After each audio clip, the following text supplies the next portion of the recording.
Perkenalkan, saya Vicky Jonathan Friski dari 11 fase F2 Teknik.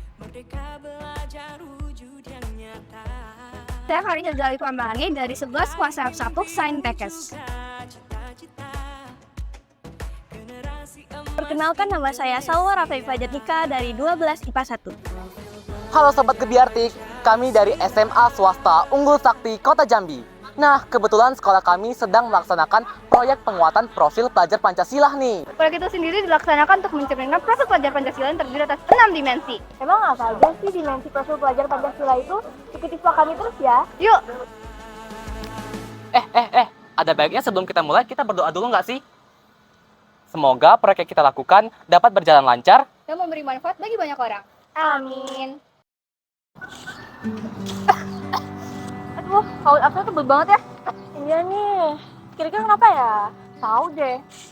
Vicky, lagi ngapain tuh? Ini nih, lagi nonton berita polusi udara di Jambi. Penyebabnya sih karena kebakaran hutan dan lahan, ditambah lagi asap kendaraan dengan asap pabrik. Aduh, pantesan masalah polusi udara aja belum selesai. Ditambah lagi, asap yang dihasilkan menyumbangkan emisi karbon. Hah? Emisi karbon? Iya, asap yang dihasilkan melalui pembakaran bahan bakar fosil itu kan tersebar keluar. Gas-gasnya itu berbahaya. Itu bisa menyebabkan emisi karbon. Ada karbon dioksida, karbon monoksida, hidrokarbon, banyak deh. Emang nggak ada alternatif lain supaya nggak menyumbang emisi karbon? Yang lebih ramah lingkungan gitu? Ada sih, aku pernah baca di internet, namanya itu bioetanol. Itu bisa jadi bahan bakar alternatif ramah lingkungan. Wah, kira-kira dapat dibuat dari bahan apa ya? Bagusnya sih dari limbah ya. Selain hemat, itu juga bisa mengurangi limbah sekitar. Ada yang punya ide? Limbah ya? Ini nih banyak banget batok kelapa numpuk, gak habis-habis tiap hari. Emang bisa dipakai?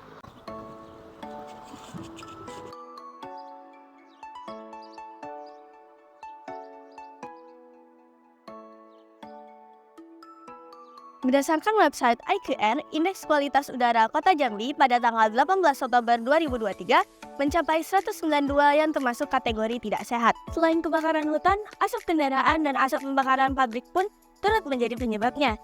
Tidak hanya menjadi masalah serius di Kota Jambi, tetapi juga di Indonesia.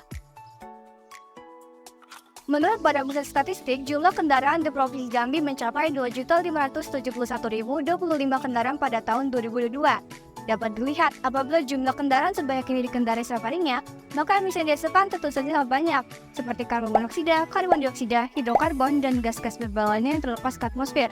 Emisi karbon ini dapat berdampak terhadap perubahan iklim yang dapat mengganggu kesehatan manusia. Proyek P5 di sekolah kami mengambil tema besar yaitu emisi karbon. Seiring dengan perkembangan zaman yang semakin canggih, dibutuhkan cara alternatif untuk mengurangi emisi karbon. Salah satunya dengan memanfaatkan bioetanol sebagai bahan bakar alternatif yang lebih ramah lingkungan. Bioetanol ini dapat dibuat dari tanaman yang mengandung senyawa lignoselulosa seperti kelapa sawit dan pinang. Kami akan melakukan riset pembuatan bioetanol dengan menggunakan limbah tempurung kelapa. Selain menghemat biaya karena berasal dari limbah, tempurung kelapa juga sangat mudah ditemukan di daerah kami Provinsi Jambi. Selain itu, kami juga membuat alat distilasi sederhana menggunakan barang-barang bekas seperti kaleng bekas, selang bekas, botol bekas, dan lain-lain dengan harapan untuk mendukung proses pembuatan bioetanol kami pada tahap penyulingan.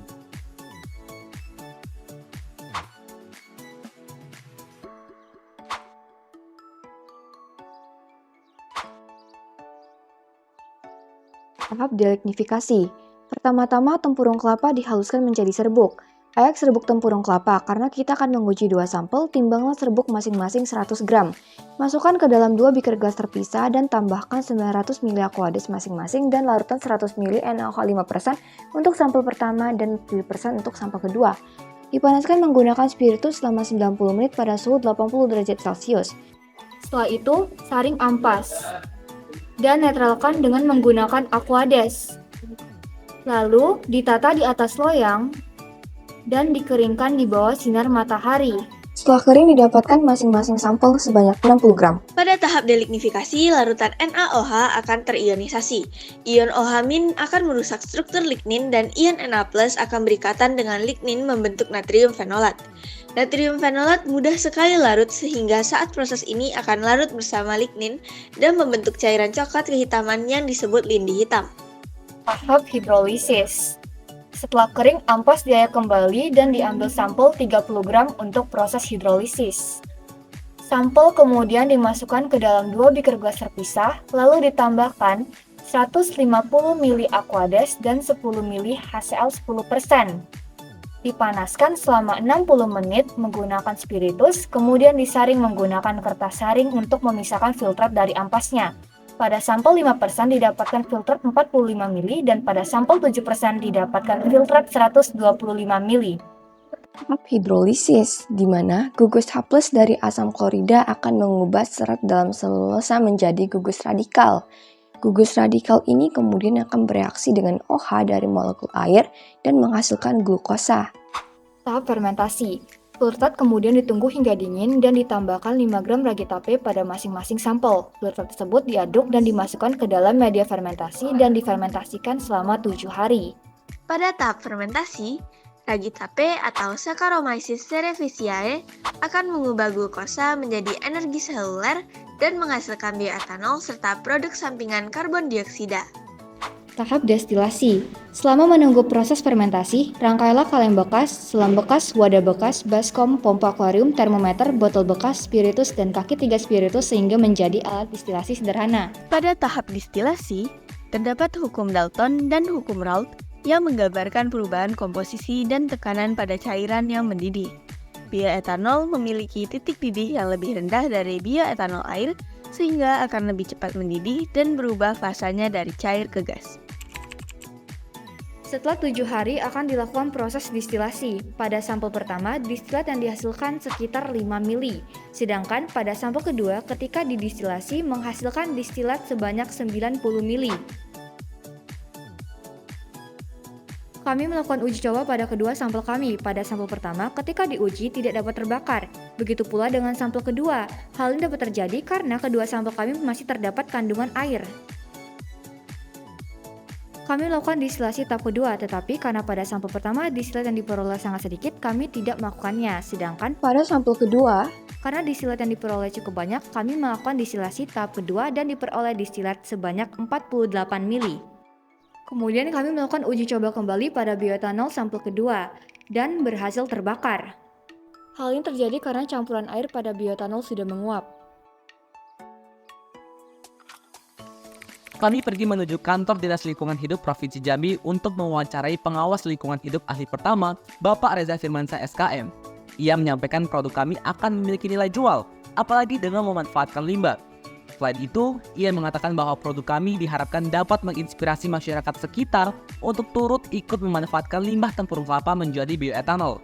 Sebab menurut beliau, bioetanol ini memenuhi prinsip 3R yang sudah sering disampaikan oleh Kementerian Lingkungan Hidup dan Kehutanan. Ia juga menyarankan untuk meneliti lebih dalam agar produk bioetanol kami dapat menjadi lebih baik dan bermanfaat ke depannya. Ini merupakan suatu pemikiran yang baik, memanfaatkan limbah menjadi hal-hal yang kreatif. Semoga di dalamnya nanti ada penelitian yang lebih lanjut dan mendorong para peserta didik lain lebih kreatif seperti mereka. Terima kasih.